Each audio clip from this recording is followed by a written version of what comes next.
Nope. Humphrey, get out of there. I mean, I don't know, maybe it's a hot take, but I just don't think this is going to end well. I have no mouth, and I must scream. A few weeks ago, Google released its new AI filmmaking software, VO3, or VEO3, or V3EO maybe. Droid life. Droid life. I don't really care what you call it. It's here, and if I'm being honest, I'm having a hard time with it. I cannot talk about it without crying. VO3 is distinct from earlier iterations, not just due to general advances in accuracy, but also because it will now generate its own audio to go with the video it creates based on your prompt. Where were you on the night of the bubble bath? You yourself may have already noticed some of the early ramifications of the release of this monstrosity, as TikTok and YouTube and Instagram have all been flooded with videos generated with this tool. Now, the existence of AI slop is hardly news. It's been about 3 years since generative AI hit the scene, and since then we've all gotten used to it, which, don't be alarmed. So how new and good and different is this updated version of AI content creation? Let's check it out. Welcome to the Chernobyl Challenge. I'm gonna lick this glowing pole. Let's see how many views this gets. You can see I'm kind of a misfit here, but don't tell anyone. I've just bought an electric car. I'm doing K2 the honest way. Alone, unprepared, and in a straight line. Leave a comment for the search team. Technology is going to be very, very important in terms of how we go forward. Ugh, I saw that thing. it's too good. That thing came in here when I was on the couch. Obviously, I'm using good as a relative term here. Relative specifically to the last generation of AI, which, even at its most convincing, looked like fucking cancer. Now, with the release of VEO3, we can finally convincingly generate a video of Will Smith eating spaghetti.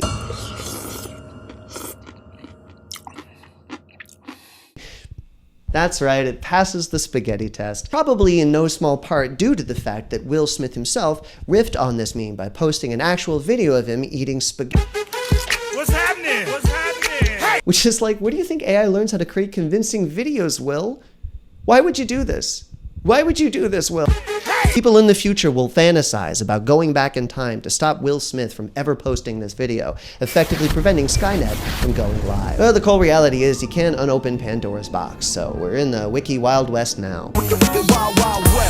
No, I know that was a cheap joke. Anyway, with these new advancements in technology, Google has basically created a propaganda engine and an exploitation machine all in one, like a combination Pizza Hut and Taco Bell, except somehow more menacing. We eat our pizza the wrong way. Crust first. Introducing stuffed crust pizza from Pizza Hut.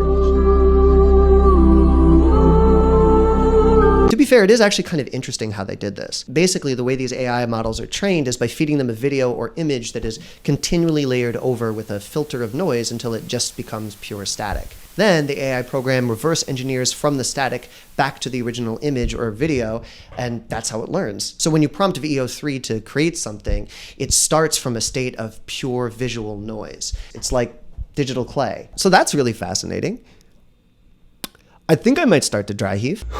So far, Google has declined to disclose what kinds of videos it used to train VEO3, or where those videos might have been sourced, in order to get such accurate-looking results, specifically with AI-created candid videos. Are we all just computer-generated NPCs created by our prompt engineering overlords? No. If that's the case, they definitely skimped on the tokens for me.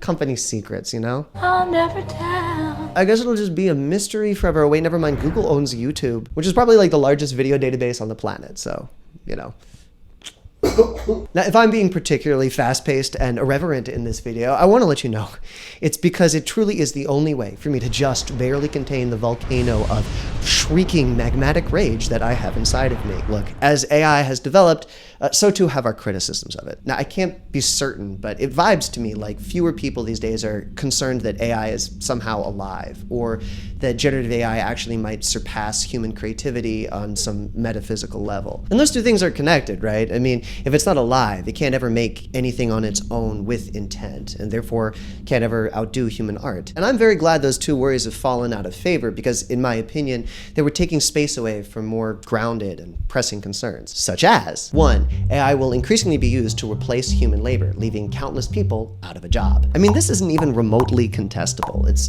already come to pass, and it's been happening all the time, all around us. Put simply, it's the economic status quo, and the exact reason why, for instance, web journalism is dying, among many other things. While a very recent study has confirmed that the adoption of AI into the economy hasn't impacted people's wages positively or negatively, it didn't measure the impact AI had on job loss or job availability. Because a few articles have cited this study to quell fears that AI will have an impact on labor at all, which I think is a really disingenuous way of presenting the research. 2, AI will increasingly be used to box out creative labor, which just sounds like a more specific iteration of the first concern, but it warrants distinction. Because while human art and creativity can't be replaced on a fundamental level, it can be replaced as the main material of cultural production. Because, unfortunately, industry is how art is largely funded and disseminated. Art isn't going anywhere, but capitalism and its various entertainment/art/content industries have no real use for art or talent if they can get machines to do it for basically free. Now, I don't think they will ultimately be able to do that. In my opinion, it's a target that can never really be hit. You know, like dividing the distance between an arrow and the bullseye in half forever.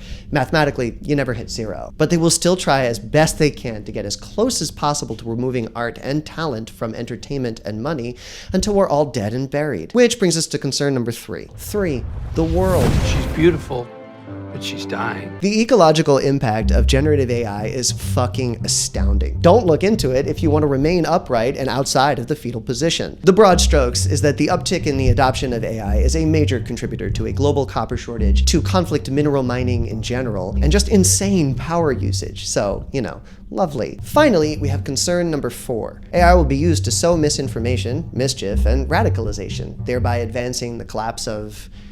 And the script just says gesture at everything. Sure, it's still fairly easy to tell if a video is AI generated. You don't really have to fool everyone.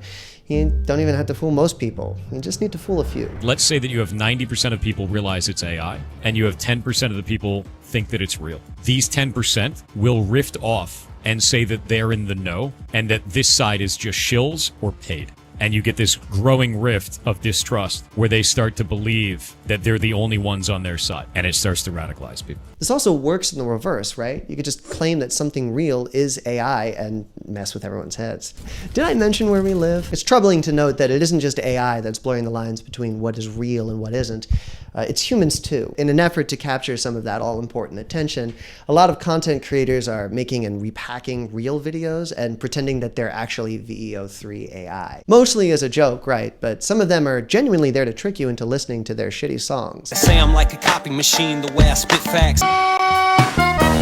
What a fun and exciting new meta. The most upsetting of these is the format where you're supposed to guess between like 3 or 4 different scenes as to which one is the real one. People keep asking for the VO3 goth girl. Like, sorry, I'm not prompt perfect enough for you. Okay, who is the hotter VO3 goth girl? Obviously me. Obviously me. So that's a fun thing that's also now happening. So obviously the disinformation potential with VEO3 is huge. I don't think anyone could argue otherwise. But I also don't want to overstate the problem, right? It's not like the world is ending overnight. Currently, VEO3 can only produce 8 seconds of video at a time. And making something substantial still requires a lot of human intervention. And supposedly, there are some guardrails in place. Still, the tech has far-reaching implications. Every major industry is rapidly adopting AI, especially the creative industries, which exerts a tectonic pressure on workforces and acquisitions and mergers, and we've already started to see the cracks and fissures starting to form. You've got concerns over intellectual copyright, the slopification of websites and journalism, labor disputes, awkward and forced integration. These skibidi toilets, are they some new form of rebel alliance? And the slopification of art itself. For instance, Darren Aronofsky is using AI-generated art for his next film about a human birth, which is like... For every creature that came before you, from every star that died, so that you could be stinky. I mean, talking about the most fundamental form of human creation by using a humanless process that steals art, obliterates it, and then reassembles the nearly countless pieces into something barren is just peak dystopia. Love it. My riz is unquestionable. I actually covered all of this in a previous video, which not many of you watched, so now who feels foolish? I think it happens to the best of us, which is to say me. Point is, if you want to learn more about how the creator economy and the production of large-scale art like movies and games mirror each other in their enshittification, as AI tools are increasingly adopted at the expense of like various ongoing human rights atrocities, you might want to watch it. But today I want to talk about something more specific, now that I've given you just a taste of the AI horrors that have yet to come. You might say an amuse-bouche of the AI horrors, but bouche is spelled like B-O-O, like boo, like a ghost. Okay, so let's talk about the kind of AI art that people who are opposed to AI art are very uncomfortable talking about. Because when I say AI art, you probably think of the static, mid-journey, sloppy kind of art that AI tends to produce, which I think is easy to hate. I think most people do, and it's not hard to see why. First of all, it's fucking ugly. But lots of art is intentionally ugly, so that doesn't exactly disqualify it. In my opinion, it's because you know that the weird and uncanny elements that you're picking up on in each of the quote-unquote pieces wasn't placed there intentionally. It wasn't a conscious artistic choice. Context absolutely impacts the object. There is no such thing as a contextless work of creation. Knowing something is artificial can fundamentally change the substance of a thing. Not just the perceived substance, but the actual substance. Remember that and, put a pin in it, because we're gonna come back to that later. And don't get me wrong, I know that there are lots of people who uncritically love and consume and generate AI art, but that's to be expected. Clearly, you can get at least 30% of the population to believe in absolutely anything. What do you mean by believe? And there have been a lot of fun musings as to why conservatives generally, and more specifically the terminally online boomer generation, seem to like AI art more than everyone else does. I really liked that bit of discourse. It really jived with my perspective. At any rate, I think it's fair to say that most people don't really like AI art, or at least wouldn't have any trouble arguing as to why it isn't art. Because stuff like this is really easy to point to and say, look at this weird crap. Look, I acknowledge right now that my source for all of this is vibes, but that's why you're here, right? The vibes.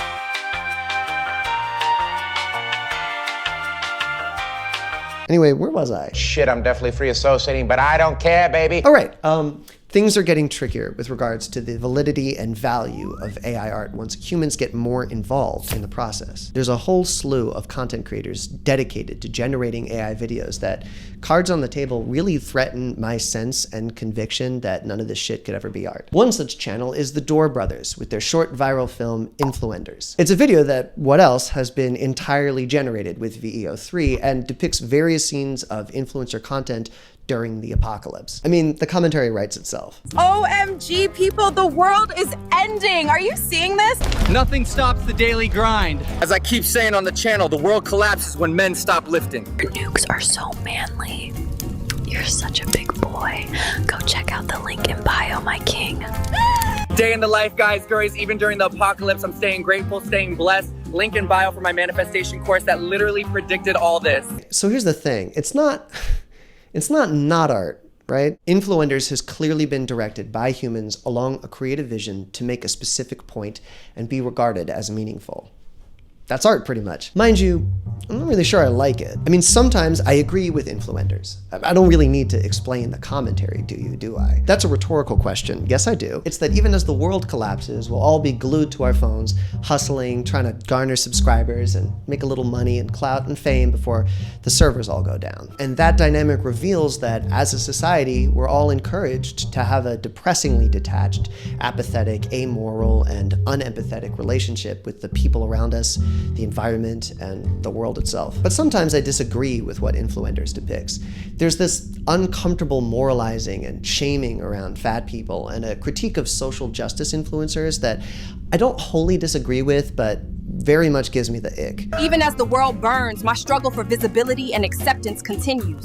This is exactly why representation matters now more than ever. Look, I definitely think it's fair to critique perspectives that are focused on representation at the expense of material reality.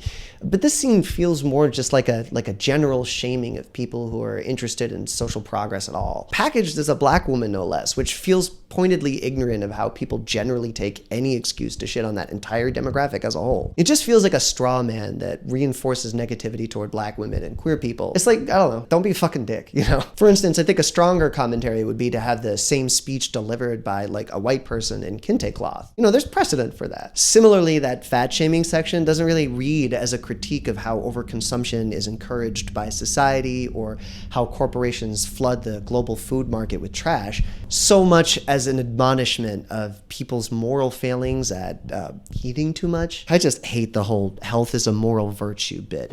It's such a shitty perspective, and it's a real pet peeve of mine. Quick correction. For those of you who have seen Influenders, you might be thinking like, wait, what fat shaming section are you talking about, Chris?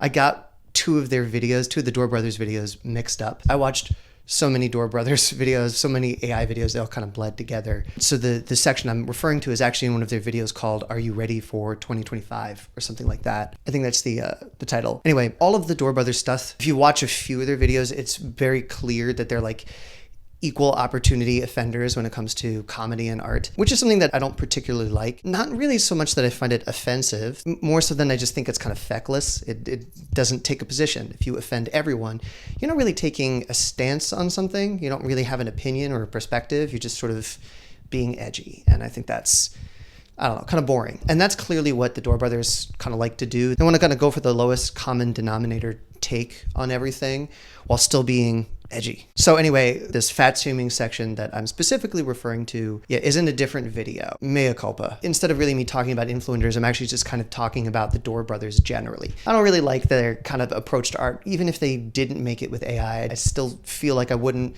particularly love any given work that they came up with because I know their approach. And honestly, I'm even giving them the benefit of the doubt because in a lot of their videos, it seems like they're kind of glorifying Donald Trump a little bit. I could see some hardcore Trumpies and Elon Musk fans getting offended at some of the stuff that they put out there, but mostly it just sort of portrays them as like cool gangsters or something like that, and that's sort of lionizing them, isn't it? But as I go on to say, just because I don't like the stuff doesn't mean that it's not art. That's not my argument. Of course, you don't have to agree with me. My objections to all of this don't disqualify the video from being art, so here we are. See? And while I really hate the notion of using generative AI in this way with a fiery passion, it does feel like influencers can only be as effective as it is because it's AI. It's not just the thematically appropriate, uneasy, and inhuman visuals, but the fact that it at times feels like a commentary on AI itself and how it too is a product of this same cultural decadence. But as often as influencers can be incisive, it can just as often feel toothless, which on first watch made me doubt whether or not a commentary on AI video was actually intentional. I mean, it seems pretty hypocritical to criticize how influencers would respond to environmental collapse by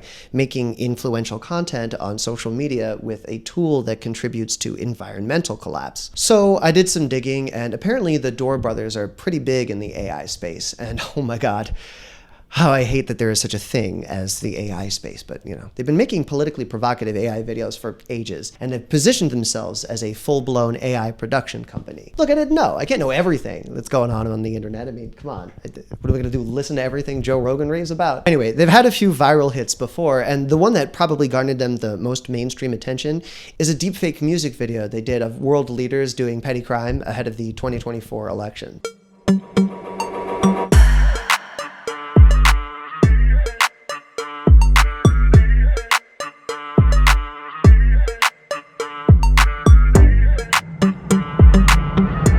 It's impressive and pretty funny, and that's actually the thing about the Door Brothers is they're very funny. They got good jokes, and maybe it turns out they are strangely critical of AI. We didn't replace the artists. We simply freed them from the burden of relevance. People ask if generative art replaces artists. I don't think so.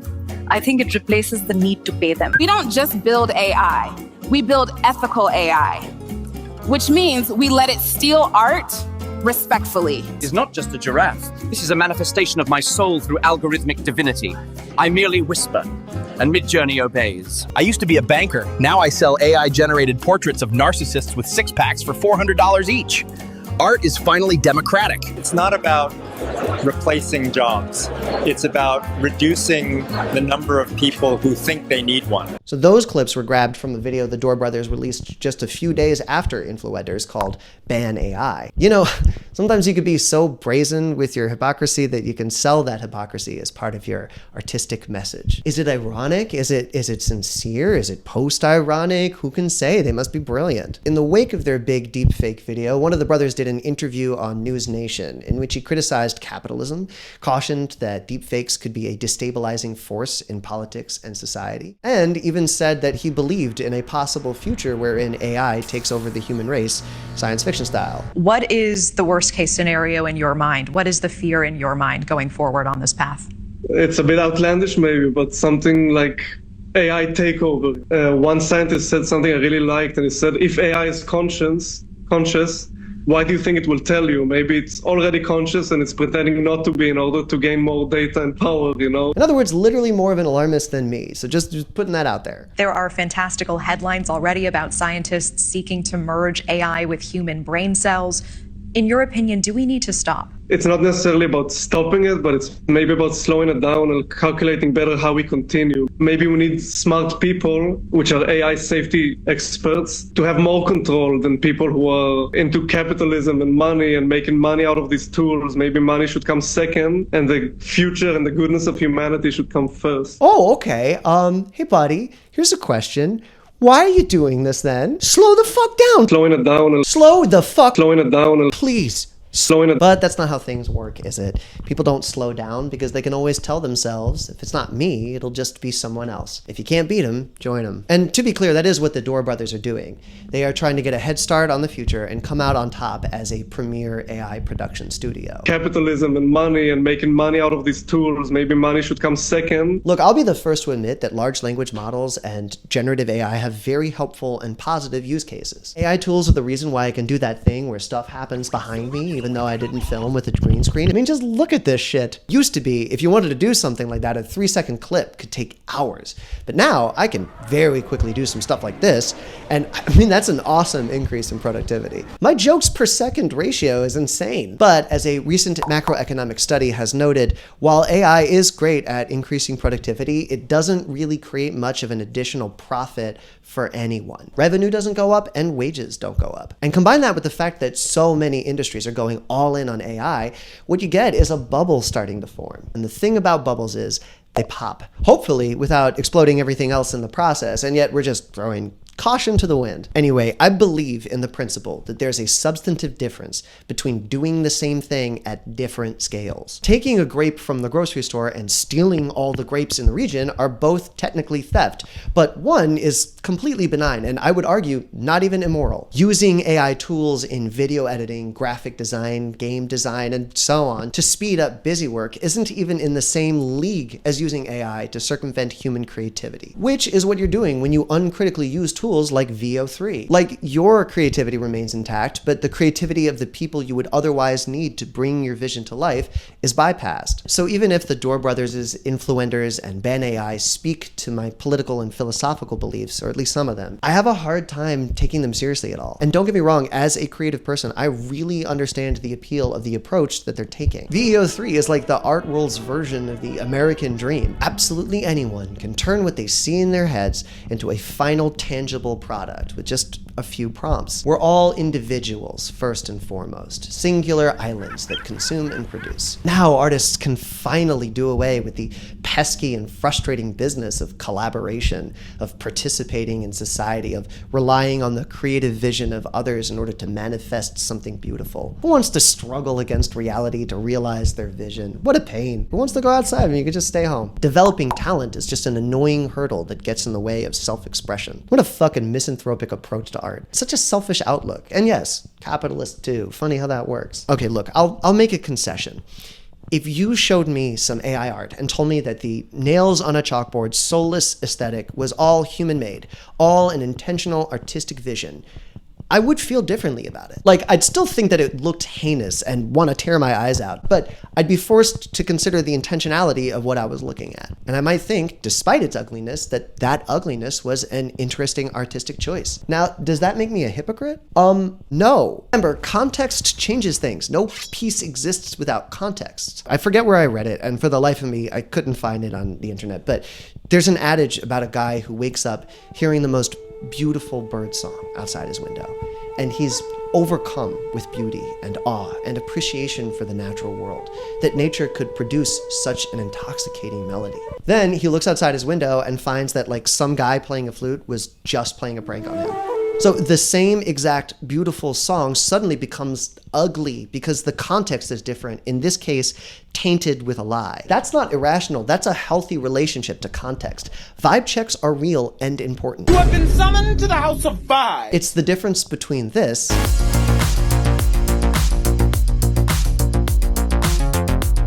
and this. I will talk to you about things you actually like to talk about. Please select from the following option. The big sports game. Call of Duty, Dungeons and Dragons, the Roman Empire, or cryptocurrency.